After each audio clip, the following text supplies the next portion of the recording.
Howdy, y'all, and welcome back to Comfort and Chaos. Today's interview is part two in a series about obsessive compulsive disorder. And in today's episode, I interview my own therapist, Madina Alam. Madina is a licensed mental health counselor who specializes in OCD and anxiety disorders. She also works for NOCD, which is a organization that specifically focuses on treating OCD with ERP, which is a type of therapy we talk about in the episode. Madina has her own private practice. You can find her on Psychology Today, and I'll be linking her Instagram in the bio as well if you want to see her methodologies and get in touch with her. Madina is also a certified yoga teacher, so she has some background with mindfulness practices and body movement and those type of things. So it's cool how we talk about in the episode how uniquely intertwined mindfulness is with treating OCD. It's really just comes down to terminology. Anyhow, you'll hear for yourself soon enough. This was an incredible conversation. I hadn't talked to Madina or been to therapy with her in over 2 years, so it was great just to catch up and to see in my own self how far I've come with OCD in understanding just how to navigate this, well, frankly, chaotic and uncomfortable diagnosis. So it was a really beneficial conversation for myself, and I hope it benefits a lot of you listening today. Thank you guys so much for listening, and it really helps me if you rate and review the podcast and even reach out to me and give me your thoughts. It helps me continue to do this and to continue to bring on wonderful and helpful guests. So thank y'all so much and enjoy my conversation with my therapist, Madina Alam. We all are here together just to learn about ourselves and how we can take care of everybody else. Living on a planet that is circling the drain, we do the best we can to not just go insane. It's comfort and chaos.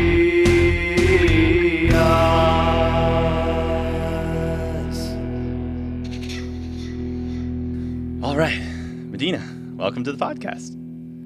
Thanks for having me. It's good to see you. I know it's been a long time, and that's a good thing. It's funny too, like I was just thinking right before we got on this of like to have an actual hour to just talk to you, because with OCD therapy, that's the opposite of what you get to do with your therapist. You know, we can talk about that later, but how you don't actually get to, you're not supposed to just talk about your issues. We're supposed to get down to the brass tacks of dealing with the patterns. So it's nice to like have an actual conversation with you. Yeah, it'll definitely be interesting. I'll have to refrain myself from walking anyone through a behavioral exercise for the next 60 minutes. Well, you're still welcome to call me out on like intrusive thought, or like that seems like a compulsion. No, I'll keep my lips sealed for this one. Well, so to get started, if you just want to kind of tell the listeners about yourself, kind of how you got into this mental health journey, you know, from the beginning. Oh gosh, I won't go all the way from the beginning. That might be a long story. Not birth, but you know, like, how did you get into how did you get into wanting to be in the mental health field, and then how did that lead into being a more OCD specific therapist? Yeah, so it's interesting. Right before I went to grad school, I was actually going to be a lawyer, and I last minute decided to become a mental health therapist. I honestly, in all transparency, couldn't tell you why. I just decided to go that track, and I worked with a lot of different disorders for quite some time, and I always kind of say OCD treatment fell into my lap. Because I was sought out by the company I work for. Someone had recruited me. They saw me on Psychology Today. And then when I, got to hear about the company and the type of treatment, I really, truly fell in love with it. Yeah. I have a strong background in yoga. And so a lot of the philosophy that we teach in exposure response prevention is very similar to yoga philosophy. But yeah, so now I still do a decent amount of therapy, but I'm also one of the directors at NOCD, so I help like manage and train and everything like that. So I do a lot of different things. Yeah, that's cool. I mean, it's cool that it kind of fell into your lap. I wish I could say the same for OCD treatment for me. Yeah. I think it was like thrust into my lap after years and years of resisting it. But Yeah. so you said you kind of started with a foundation in yoga, and yoga is very, associated and tied into like mindfulness and these kinds of things. So how do you feel like that foundation and mindfulness translated really well into dealing with people with OCD? The concepts are literally the same. So before I even knew about exposure response prevention, I was literally reading a book called Comfortable with Uncertainty, Is that which is like the Pema same thing. Yes. Yeah. And I can't remember if I had mentioned that to you previously, but it's the same philosophy. It's just obviously using different terms. And it's interesting because even today, before we got in this call, I was, wondering what the conversation would be like. And I was just reading a book called, I'm blanking on the name. It's that Thich Nhat Hanh book about being happy. It's a book about happiness, right? Yeah. And the whole book is literally about how do you respond to uncomfortable situations. And so just everything, and, obviously Thich Nhat Hanh is very popular in the yoga community. Yeah. And so there's just so much overlap. There's so many similarities. And I think like as a therapist, there's nothing more amazing than like truly believing what you're teaching people and also like truly seeing it work. Yeah. I always say I would never do another type of treatment because a lot of treatment is ineffective, unfortunately. Yeah. Well, talk to me about the types of ineffective treatments and like, well, maybe let's take a step back, and for people that might just not be familiar with OCD in general, give me your elevator pitch of OCD, as if we're pitching OCD as like this great business idea. But give me a little like 3-sentence definition of OCD in your words. Yeah. No, it's a good question because, as you know, there's a lot of misconceptions about what OCD is. So I think a proper definition is not like put out there often enough. Right. I think like we get it a lot from like the movies of like the 90s and early 2000s of these characters that are quirky and like to keep their things in a certain color pattern, or they like to sweep crumbs off of the desk, and that makes them so OCD, right? But why is it not that, or how is it not that? I mean, it can look like that, but it can look like so much more. So a person with OCD has what we call intrusive or unwanted thoughts, images, urges, sensations, even feelings. And it causes that person a lot of distress. And so therefore they engage in what we call compulsion. So it's either a mental or physical ritual or behavior that's done to make them feel like they're preventing a fear from happening, or make them feel less anxious. And because that becomes so cyclical, it starts to interfere with their life. So any disorder in the DSM, there's a commonality between every disorder, and that is it has to present impairment for the individual. Right. So again, interfering with like work, relationships, family, self-care. So that's essentially the definition. There's 4 different types of like main subtypes you can have OCD. Like contamination and symmetry is typically what people think of with OCD, like organizing a closet or being really, really aware of germs. Sure. But it can manifest in just any sort of intrusive or unwanted thought about like something bad happening to themselves or another person, or what if I'm a pedophile? What if I'm a murderer? What if I'm attracted to my sister? And those are the taboo topics that no one really talks about. I talk about them all the time. Yes, as you should. And I think, that's a big reason why I love treating this disorder too, is the amount of suffering you see individuals go through because they just don't even know what's going on because it's not talked about. Right. And to normalize it for anyone listening who might have these thoughts, like literally everyone has intrusive thoughts. I joke, but not really. I have the most intrusive thoughts I've ever had in my entire life because I hear them all day. Yeah. And so, everyone has these thoughts. It's more, again, about how we're responding to them. Right. That's a great definition. And I recorded an episode prior to this one, kind of just telling my own story. And it's kind of how I defined it in my own way, is that everybody has these intrusive thoughts, like you're driving down the road and you have this weird thought to like, well, what if I just swerved off this bridge or whatever, right? We've all had that weird thought, and most, I want to say average, but there's no such thing, but most healthy people can just kind of disregard that thought, move on, and it never really occurs to them again. And it's not this deep, what does it mean kind of thing. But when you have OCD, that's actually exactly what it is you sit and you ruminate and you're like, well, what does this mean? And what kind of awful person am I? Or, you start to build a narrative and a fixation on this intrusive thought, and then it becomes a story, and then it becomes a anxiety attack, a panic attack, and then you have to do whatever it takes to get out of the panic attack. And OCD brains have this mechanism that is just really handy, which is compulsions, and we think, oh yeah, this will get me out of this, and that's all that really matters right now. And that cycle is OCD. And I think what a lot of people and myself didn't understand was that we were in a cycle, and that there was a pathway out of it. And so talk to me about let's go back to those treatments that don't work, right? Talk therapy or whatever it is. That why doesn't that have the same effect on OCD as it does for generalized anxiety or other things?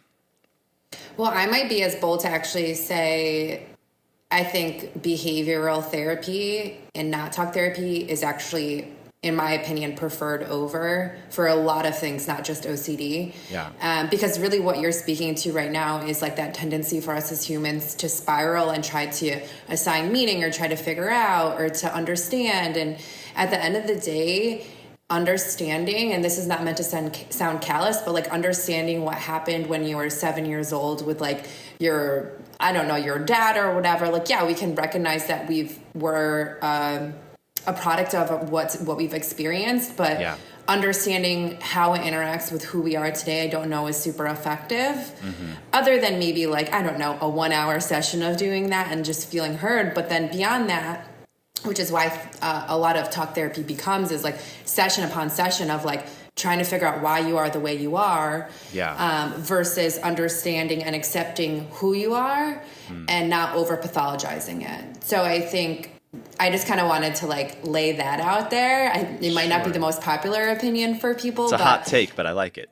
Yeah, and think of it too, like we have so much access to Google, and like I think like the younger generation right now they're coming literally to me telling me what they have because they've Googled it, right? There's a lot of over pathologizing. And even when you talk about intrusive thoughts, we have to remember that with OCD and really anything, we have intrusive feelings all the time. The amount of times people, and I do this myself. I was doing it earlier today because I was feeling tired and fatigued, and I was like, why do I feel this way? And it's like, wait a second. We don't need to know why we feel a certain way necessarily, right? And because we're trying to figure out why we feel a certain way, we're then we're starting to pathologize it at that point, versus if we just accepted that sometimes things feel uncomfortable or uncertain. Right. I know I went off on a little bit of a tangent, but the whole point is because someone with an anxiety disorder is already ruminating, bringing them to a session where you're encouraging rumination is not helpful. Right. Rumination feels like problem solving, and it's not. Yes. And it gets in the way of living your life, which is what is the whole goal of OCD treatment, is that you're engaged in life and not trying to figure it out preemptively. Yes. Crucial. Yeah, because I think with OCD and just life in general, when you exist in your mind a lot, you think you're really productive. You're like, I mean, I put in some of my hardest work days just as an unemployed person with OCD. Yeah, it's tiring. Yeah, like 8-hour shifts of like, no, I'm figuring this out. Like, I know that I have a cancer, but we're going to figure out today which one it is. Right.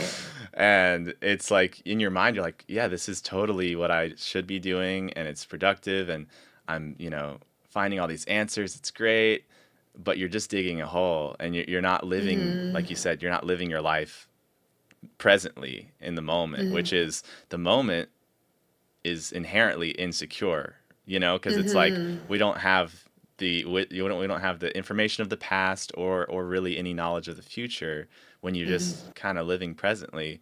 And when you need that certainty, which people with OCD feel that they need, that's terrifying. And so we create all these different mechanisms and diving into the past because it's like, oh, this is something I can hold on to. This is something I can still identify with without having to face the uncomfortable reality of not knowing.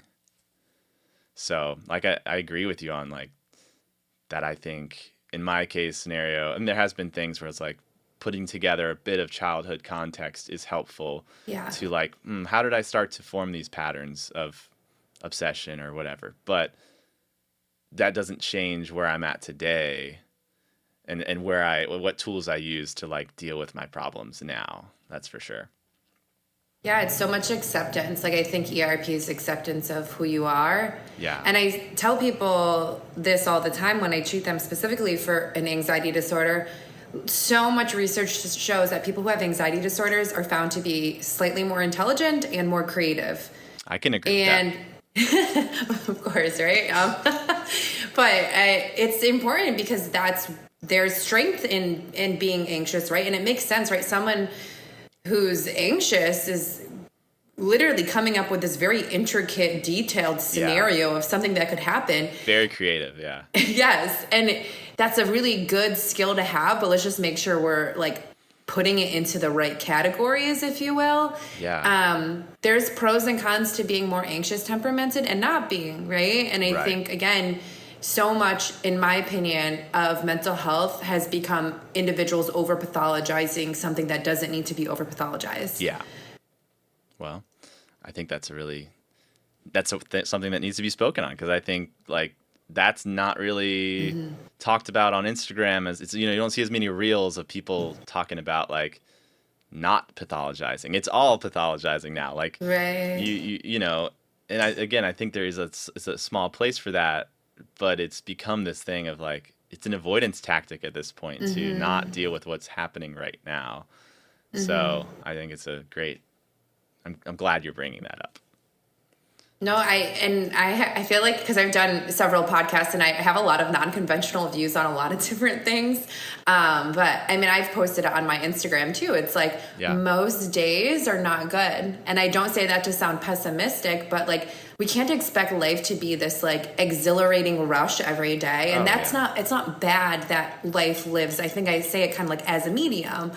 And again, when we're trying to always, be super excited, that's why people are turning to things that are numbing behaviors, right? It could be a compulsion, but it could also be, alcohol could be making a poor decision. It could be risky behaviors. But again, if we realize that, discomfort, uncertainty, mundaneness, if that's even a word, it's a thing. That's like life. Yeah.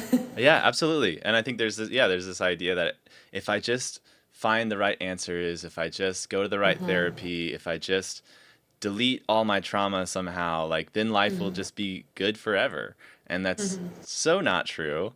And it is so much more about, like you said, just accepting that every day you're going to feel a myriad of emotions. And, like, sometimes, like, between the hours of 1 and 3, I tend to just feel like, what is life? I don't know what I'm doing. And then at 5 o'clock, I'm back on top. Like, that's just part of being human and letting things come and go.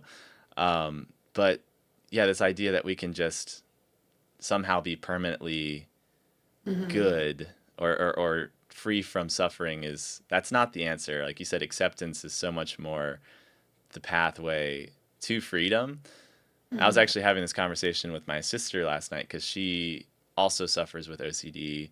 Well, I don't want to actually diagnose her because she needs to seek out that, but we know each other well enough, and I'm it's characteristic of OCD. Anyway, and we were just talking about some things, and I was talking about like how my own personal transformation with intrusive thoughts and uncomfortable feelings and that, desire to jump back into a cycle of rumination or Googling or whatever it is that I can just cut it off at the pass right away, no matter if it's like really triggering or really scary, by just saying the words, I can accept this. Like in my mind, all I have to do is just say, I can accept this. And like suddenly it doesn't make the anxiety or any of the things just like turn into, fluffy pillows or whatever, but it changes your relationship and your separation from those feelings and thoughts. And it's just like, well, I can accept it. Even if it's the thought that like, well, you're probably going to develop schizophrenia. You're probably going to go insane. You're never going to come back from this. And you just hear that thing going, I can accept that. As ludicrous as that sounds, like I would never want to accept that. But if you can just give yourself to that and say, okay, something weird happens. And so that kind of leads me into asking like about ERP, which is kind of this practice of, it's a more standardized, practice of that exact thing I just talked about. What is ERP and why is it the gold standard in NOCD's terms? Yeah. Yeah, and thanks for sharing that. I think those are some, good tools that you're implementing on a daily basis and you're choosing to implement, which is really cool because ERP is a choice. So exposure response prevention, which is what ERP stands for, is literally re-exposing individuals to things that they're scared of and helping them choose a different response. And I say choose because it is a choice. And again, this might be a non-conventional thing that maybe people won't like hearing, but compulsions are a choice. And so you're essentially teaching the individual that they have a choice and they have that autonomy and that they can be empowered to not do the compulsion. So it sounds really simple, but it's hard because you're not doing the thing that makes you feel better in the moment. So a compulsion they exist because they do help momentarily, but long term they actually instill more fear and doubt in the individual. So, seeking reassurance, ruminating, Googling, checking, cleaning, anything we do to make ourselves feel better in the moment is worse for us in the long term. And again, because again, I just think ERP is applicable to more than OCD. So like think of we all have bad habits, right? It could be, again, substances, alcohol, food, poor decisions, bad relationships, right? Yes. Those are all things that are done in the moment to make us feel better. The reason ERP is so helpful for OCD is because the place in the brain where fear lives doesn't understand language. And so you're walking the individual through exercises behaviorally. So that's why, you and I were joking in the beginning, we're going to talk, and that's so weird because we're used to doing behavioral stuff, but that's because you can't talk someone out of being scared. Yeah. You can only show them that they can handle it. And that's why your phrase is probably really helpful. You're like, I can accept this. It's because you're trusting that you'll figure it out. Yeah. And acceptance is probably, along with the word forgiveness, I think a lot of times we skew what it means. Acceptance doesn't mean you would love it if you had schizophrenia. It just means that you can't control if you get schizophrenia or not. Right. If anyone could control that, no one would have it because I'm sure no one would want it. Right. So it's, but it's a good type of treatment that's really effective, I think, for more than just OCD. I agree. I don't need to talk about, if I jinx it, because that's an OCD thought in itself. But, I'm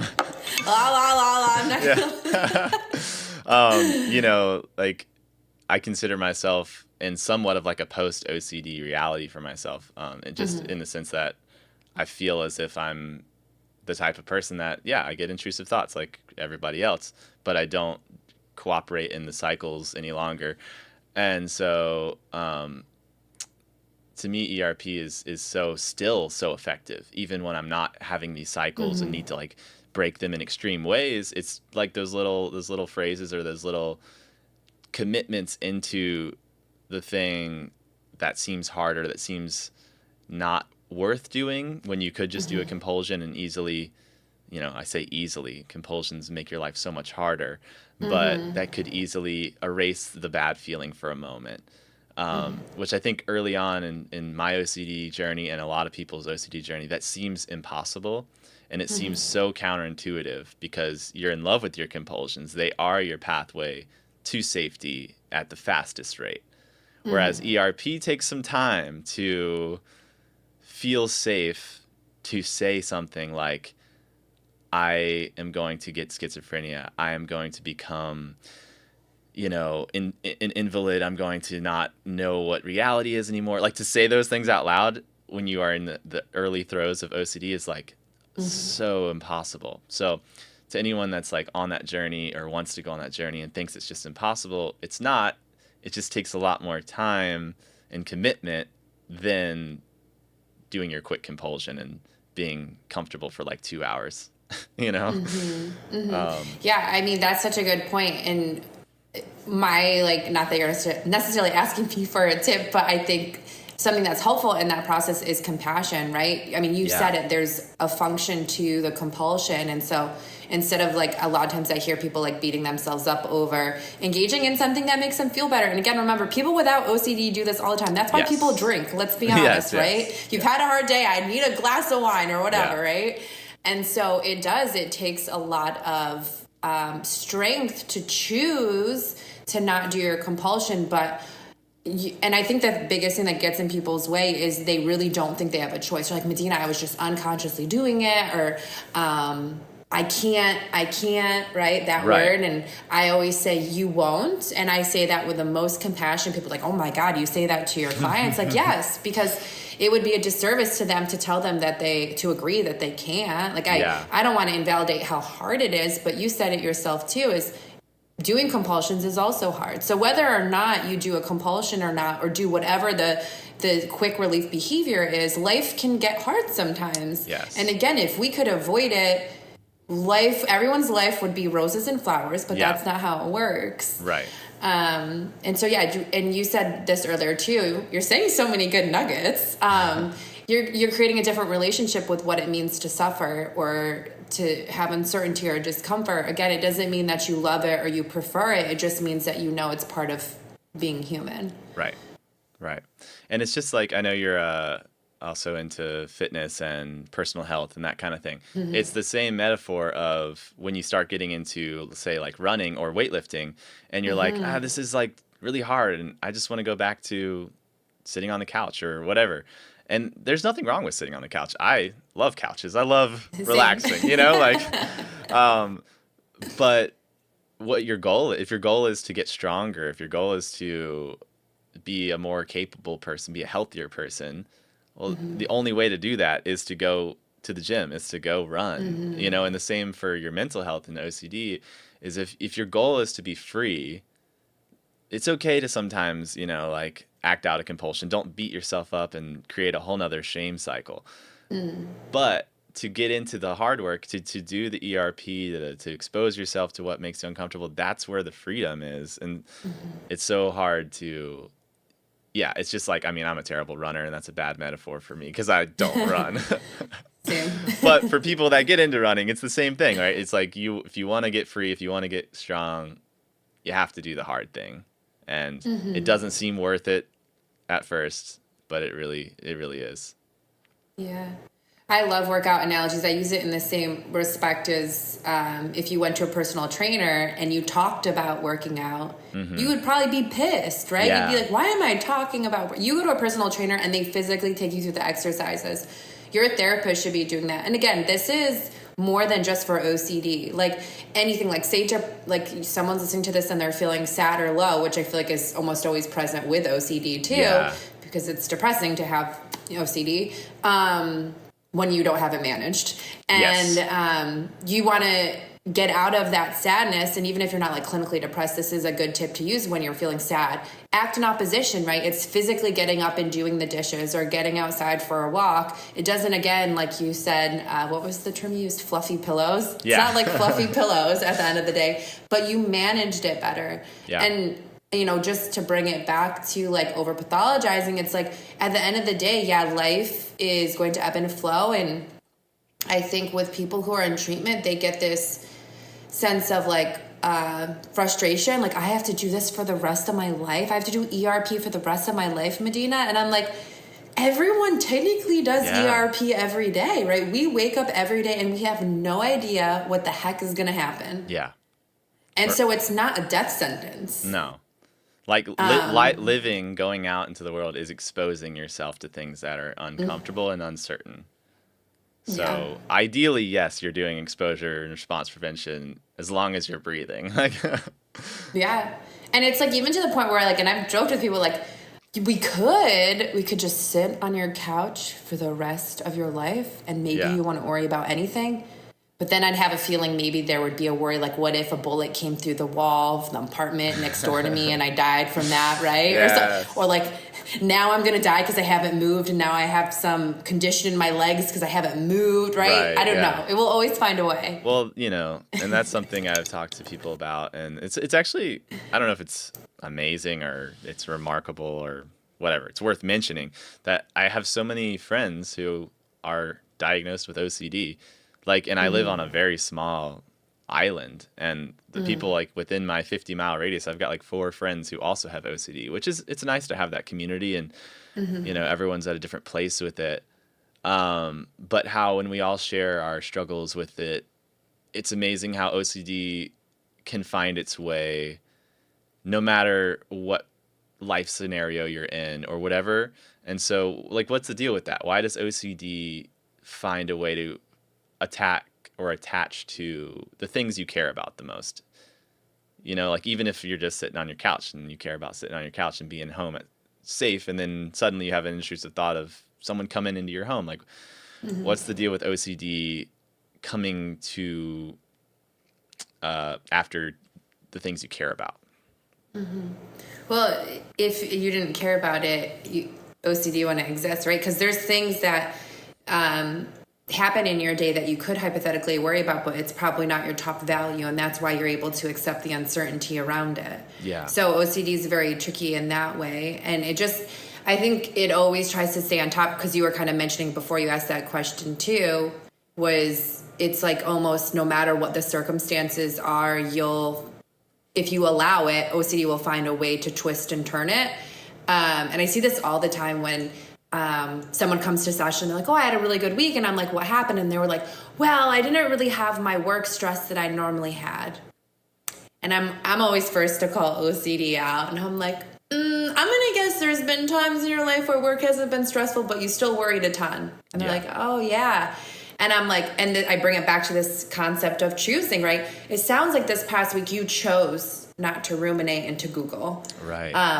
It doesn't have, and I say that because I don't ever want the reason you didn't engage in a compulsion be because of some external situation. Right. It's because you made the conscious choice to or not to do your compulsion. Right. And I think that's where you need to come from if you're going to be successful in treatment. That's a very good point. Yeah, and that's something I've sat with myself is that we can really get caught up in the topic of it, right? Because there are, there are so many topics of OCD, and it's kind of great. When I first kind of stumbled upon OCD, which ironically happened from Googling other compulsions, and like, you want to be the first person. Yeah, my compulsion led me to my diagnosis, which was kind of like a weird, like, strange but euphoric moment of like, aha, people are like me. It was crazy to see how many specific subtypes and topics there are, that like there's enough people that struggle with this certain type, whether it's harm OCD or pedophilia OCD or whatever it is, that there are these kind of like camps that people fall into and can hop from one to the other throughout their life.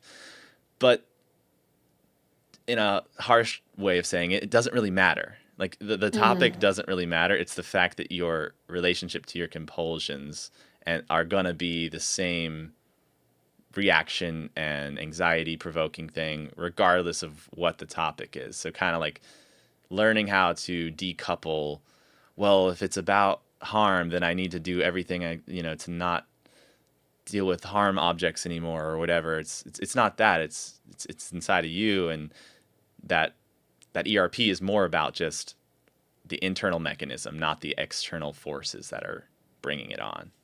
Like you can't stop the world from exposing you to things that make you uncomfortable. But you can change your relationship to those things, and that's where like the real freedom starts to happen, which is a cool moment. Yeah, OCD has a lot of tricks. That's why it jumps from topic to topic. Because it's like, oh my God, wait, what do I do with this? And it's like, no, you use the same skill. Yeah. And if you really look at the meat of it, usually if the topic jumps, it still boils down to the same fear. Yeah. And that's the work that the individual has to do with themselves. Is it a fear that you're going to end up alone and no one's going to be around you? Is it a fear that, like, honestly, that's probably what 99% of the things boil down to, is you're going to end up alone, right? Even if it's like your loved one is going to die. Okay, well, if your loved one dies, what does that mean? Well, then that means I'm going to be sad. And okay, if you're going to be sad, what's that going to mean? Well, I'm going to isolate and I'm not going to have any friends. I'm going to be really depressed the rest of my life, right? Right. And that makes sense because the number one reason we're here as humans is to feel connected. So if I'm alone and ostracized, it's going to suck. Oh, yeah. Yeah. And I think, then it's like that, the ultimate aloneness, which is like your own death or whatever, is this feeling of like, well, I'll just die. And then like, that's, I think for me at least, that's totally the undercurrent of all of my OCD control issues and whatever, is this desire to have some sense of knowing, permanence, connection, and not being able to just sit back and relax and enjoy the ride, knowing it's gonna end. So that's a tough one, but it's a worthwhile thing to ponder. Or to not even ponder, to just accept. Yeah. I was like, wait, we don't want to ponder that one. We're using here.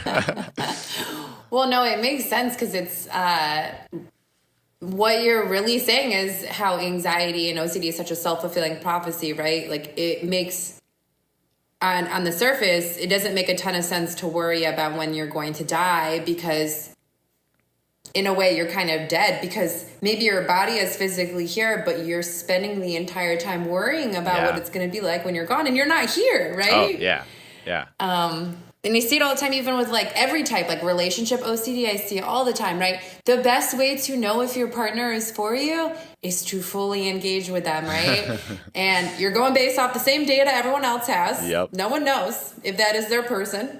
We'll never know. Right. But let's be present with them. Yes. Which in that moment seems terrifying. I've been there too. Yeah. Well, I don't have much of your time, so I wanted to let the rest of the conversation kind of change over into some questions that some people had that they sent to me. Okay. I actually went on the NOCD app for anybody who feels like they're struggling with OCD, or I'll put all the resources to get in touch with NOCD.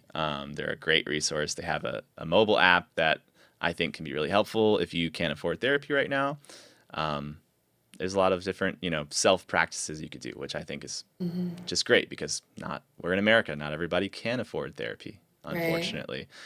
Right. So this question came from Leah134 on NoCD, and she is struggling with intrusive sexual fantasies about cheating on her partner.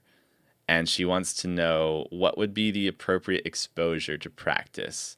And the most OCD possible way of having this question, she put it in an ABC format, as if there's only 3 possible options. And she already knows them. A, writing out the obsession of cheating sexual fantasy.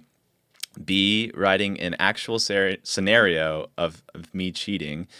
C, writing out the fantasy and leaving the question with maybe it's cheating, maybe it's not, so there's uncertainty.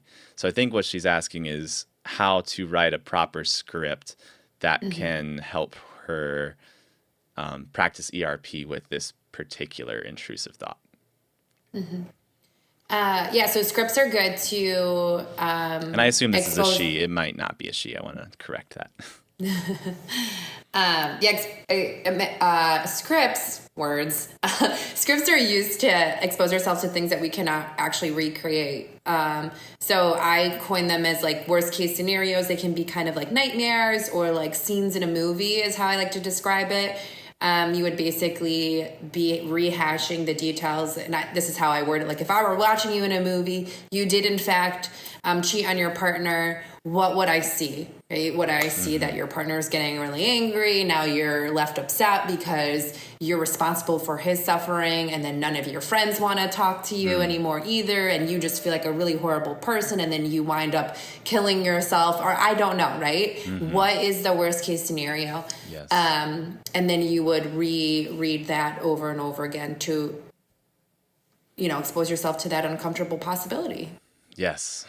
Yeah, I want to hop on that and say, as someone who's done ERP and has OCD, is that you can cheat yourself in writing scripts or in doing ERP by being a really good writer, and like writing a script that's creative but actually doesn't trigger you. So don't worry about like what words you use or how flowery the vocabulary is, whatever. Say the things that trigger you the most, and you know what those things are. So like be vulgar, be whatever it is, be descriptive about how you're going to cheat on your partner. Where is it going to happen? What position are you, whatever it is, like do it all. You're going to think, oh my God, I could never say that out loud. And that's exactly the script you have to do, because you have to say it over and over. And then, 15, 16, 17 times after saying it, you're like, what are these words coming out of my mouth? And that's when you start to disidentify with the monster that you think you're dealing with, and it's actually just some words on paper. Yeah. Cool. So next question comes from somebody on Reddit. God bless Reddit OCD. Oh, Wonderful place for compulsions. They asked, how long does it typically take to see progress in OCD treatment? Progress happens actually pretty quickly, in my opinion. So within the first 3 weeks, you can typically expect about a 35% reduction in your symptoms. Usually people will tell me after like their first or second ERP session that they're noticing like the concept behind it, and they're already starting to apply it to other areas.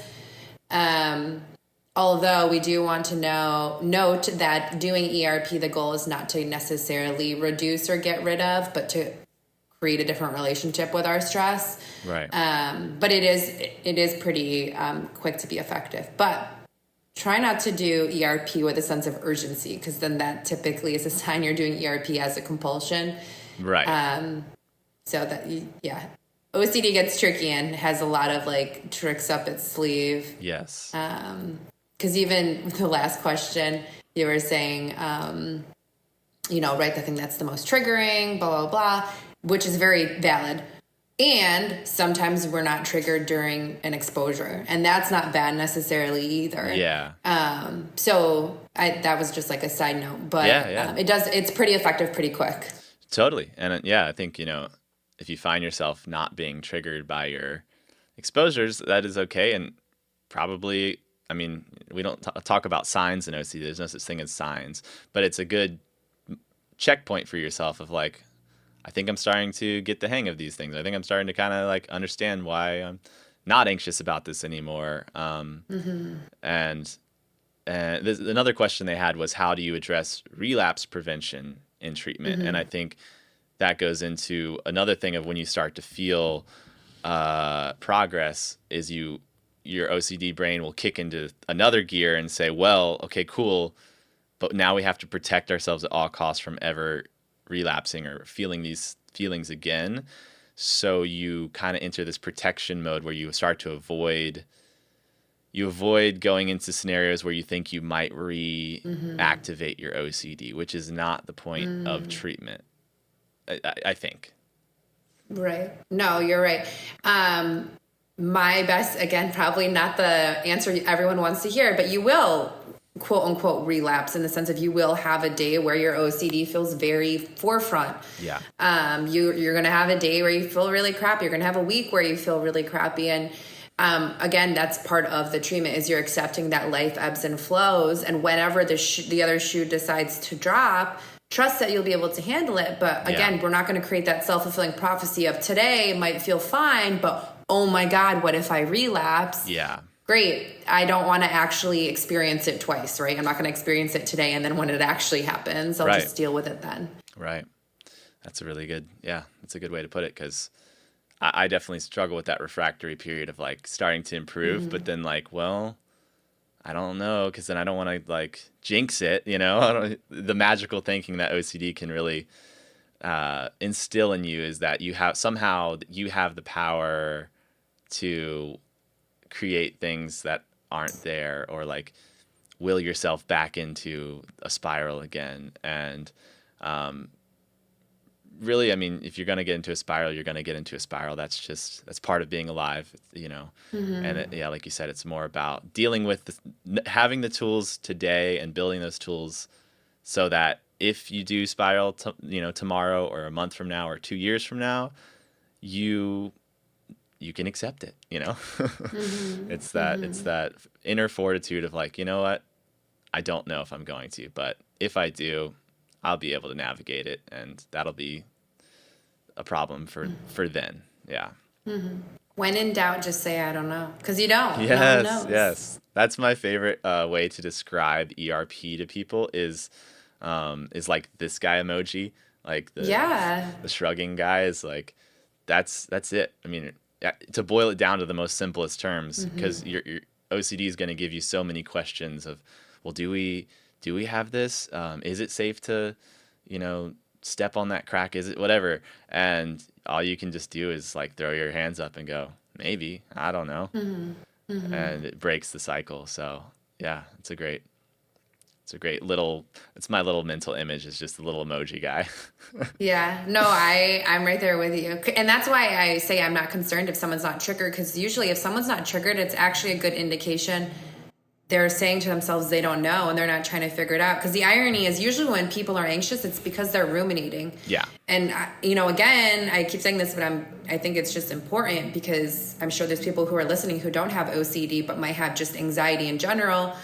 Anytime I'm feeling anxious, I have to take a step back and I've been ruminating for the last 20 minutes, right? Yeah. And so the very thing anxiety is trying to get you to avoid feeling is actually creating that feeling to be way more likely to happen. Yes. So yeah, that's just my side note. Yeah. No, it's so paradoxical. Like the thing you think you're not supposed to think about or do or feel is like what you need to just dive headfirst in. And I think sometimes I'm guilty of like ERPing my friends, like, or my like sister or whatever, like not like, not in any kind of overtly messed up way, but just like if I feel somebody, even if they're not OCD, clinically diagnosed or whatever, but if I feel someone kind of like acting out like compulsions or avoidance or whatever, like I'll just say the thing that I know is like very triggering in that moment, and they'll kind of be like taken aback, like you said that, like it's not okay. It's like,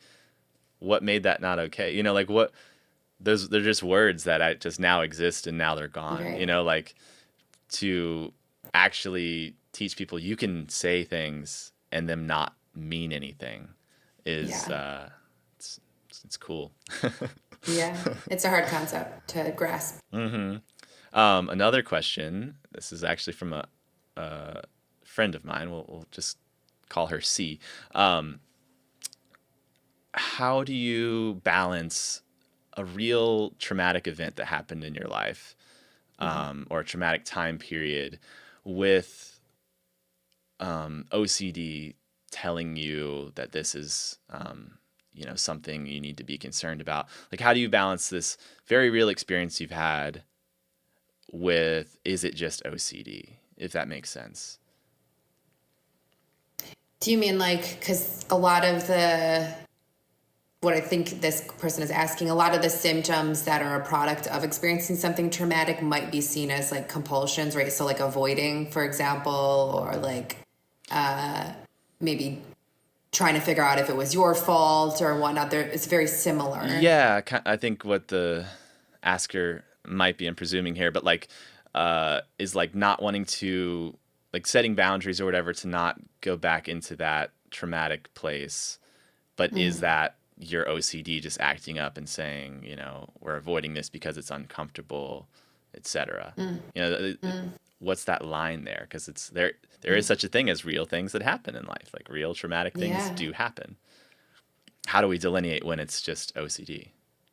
Yeah, I honestly don't think it's important to delineate. It's actually treated very similar. So trauma is treated using what's called prolonged exposure. It's essentially the same as exposure response. There's little nuances that are different, but the thing that we misunderstand about trauma is, oh my God, let's not talk about it. We don't need to go there.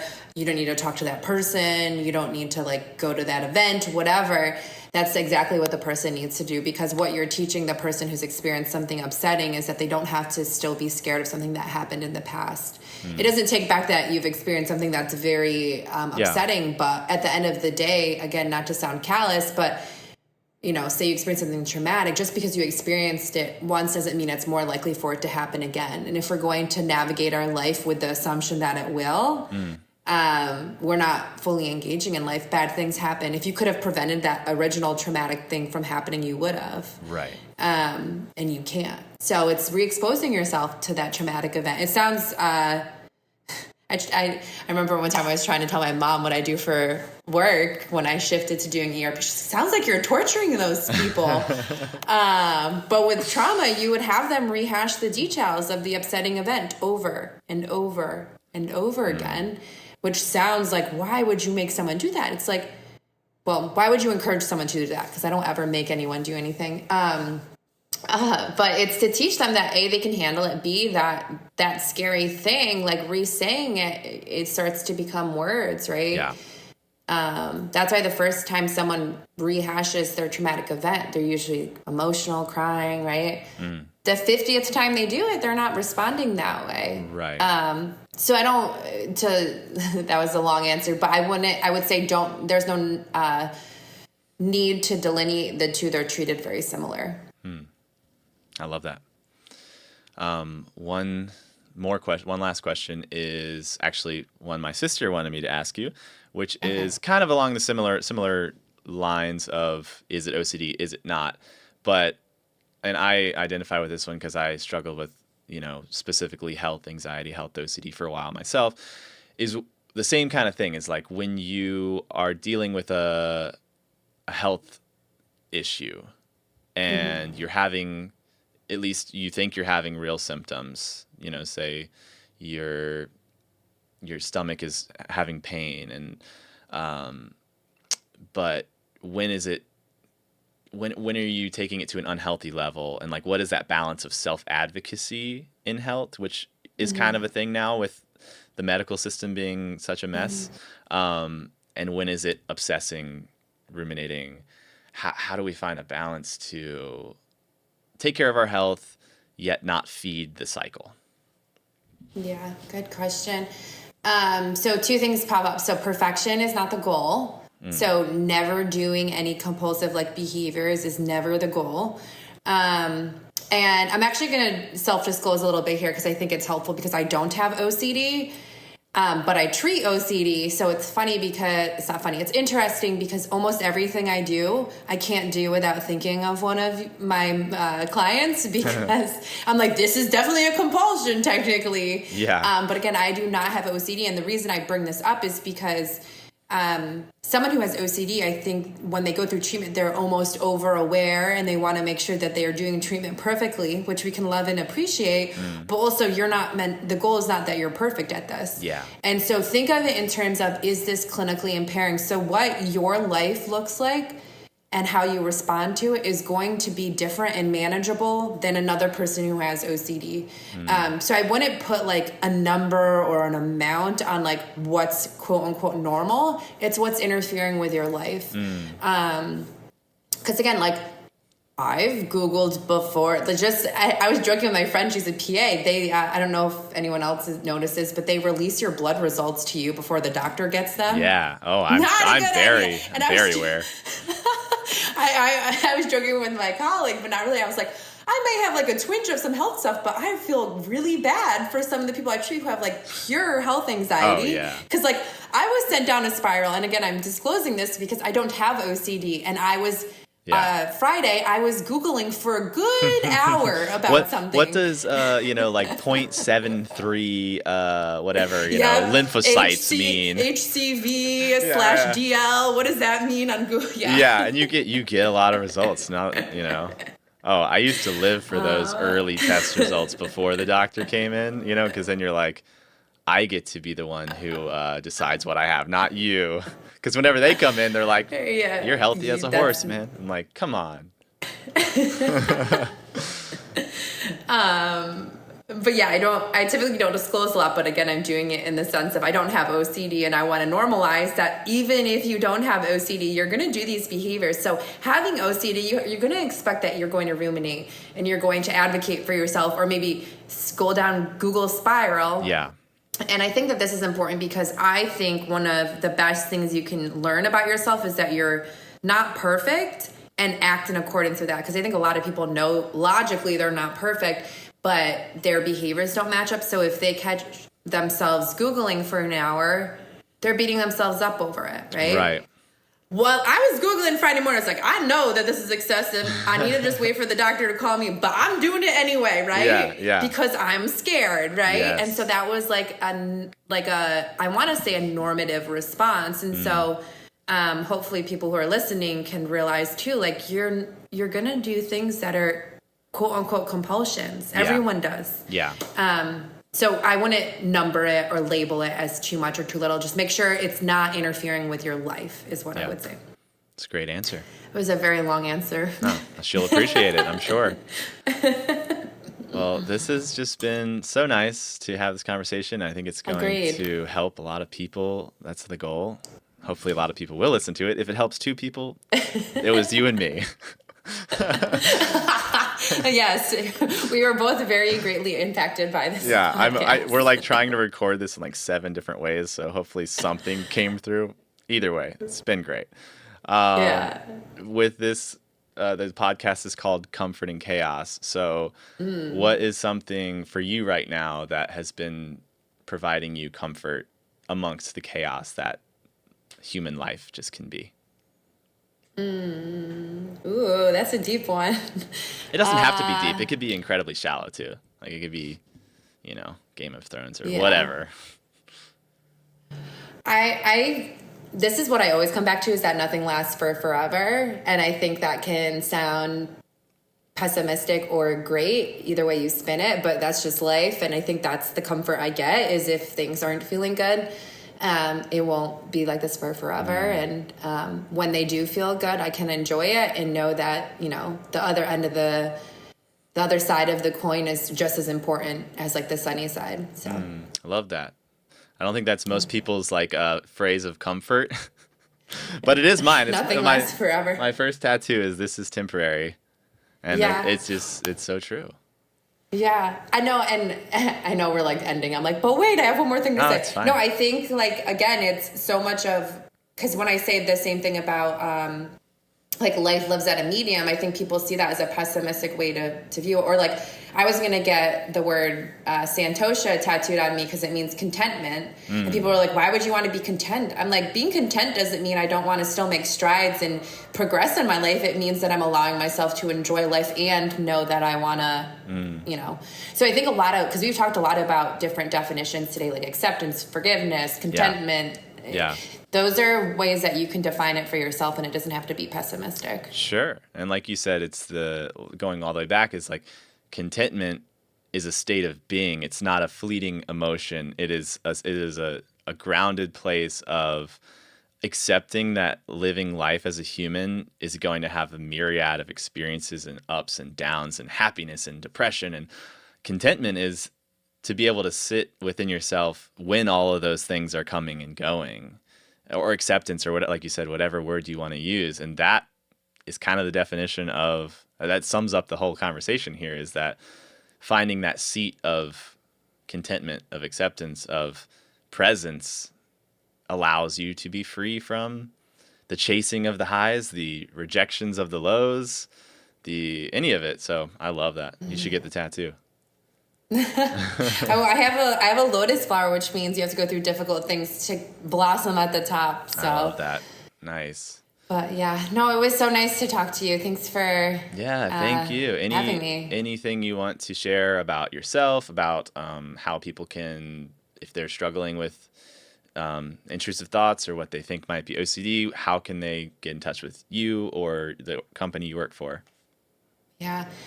So I do work for NOCD. You can visit treatmyocd.com. I also have my own practice. You can find me on Psychology Today. And I'm sure you'll probably link my Instagram handle because it's annoying to spell, Sure. but it's Yep. just mental health _Madina _ if you find me on there, say hi. I don't bite. And hopefully you enjoy my my obnoxious reels. They're great. And also one last thing, I met someone recently. They live in Raleigh, and we were talking, and we started talking. I think somehow OCD came up, like it always does. And she's like, "Oh, I have OCD too." I was like, "Oh, cool. You know, yeah, I don't really know if I have it anymore. I went to NOCD. I went to NOCD too." And I was like, "No Oh, way. wow. Who was your therapist?" And she was like, Medina. And I was like, Oh, "Oh, so no way." what? And then And you guys got to talk all the shit about me if you wanted to. we both shared how like respectfully terrified we were of you most of the time, and it, like your mom said, like you're just torturing people, but in a way that helps them. So guys, sign up for NOCD and get tortured by Medina. It's great. It'll change your life. But no, really, working with you and NOCD without a doubt changed my life, and so I'm just grateful and thank you for coming here and sharing your wisdom. Of course, you too. And I hope I never see you again. Yikes. All right, Medina, have a great rest of your weekend. All right, y'all. That was Madina Alam.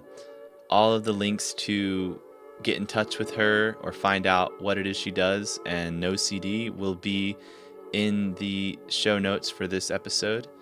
Please stay tuned. Next week, I've got another episode coming out with an amazing guest. Her name is Windsor Flynn, and we're going to get into sharing experiences as both people who have suffered and are still challenged with OCD and so much more. So stay tuned, like, subscribe, rate the podcast. Appreciate it, y'all, and go out and love each other. Peace.